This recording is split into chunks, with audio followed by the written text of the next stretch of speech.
Controversial ruling comes just 4 months before we learn if Arizonans will get a chance to vote on an abortion rights initiative. News 4 Tucson's Megan Spector joins us live now downtown with more on the drive to get the measure on the ballot. Megan. The Arizona for Abortion Access campaign has until early July to gather enough signatures to get abortion rights on our ballot in November. And supporters tell me that now more than ever, this needs to go to Arizona voters.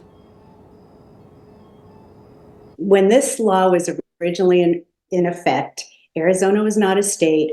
Women didn't have the right to vote. It's such a giant step back. Misty Atkins says this decision is encouraging her to take strides forward as she continues her work with Indivisible Tucson, a local organization currently fighting to put the right to abortion on our ballot. If it passes, this would remove the ban and make it a case-by-case decision between a medical provider and the patient. The petitioners say they gathered more than 500,000 signatures so far, 100,000 more than required for the ballot initiative. But until every signature is verified, Misty says the fight continues. We're really looking for about 800,000 signatures, so we still need a significant amount of signatures to really solidify that it'll be on the ballot. She tells me this is the motivation she thinks Tucsonans need to get this ballot initiative across the finish line. What I have seen since the release today of the Supreme Court ruling is this strange resurgence of energy. I have heard from so many people on my list today who I haven't heard from in months,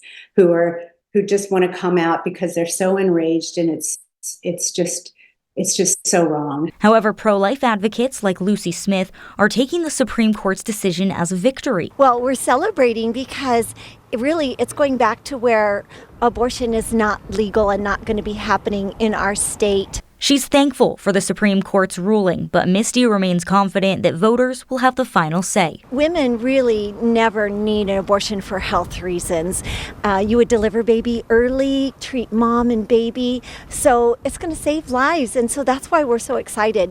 We cannot let legislators make these kinds of decisions. Now, once again, supporters have until July 3rd to gather enough signatures, and if they're successful, that's when it turns to Arizona voters. Live from downtown, Megan Spector, News 4, Tucson. All right, thank you for that, Megan. And follow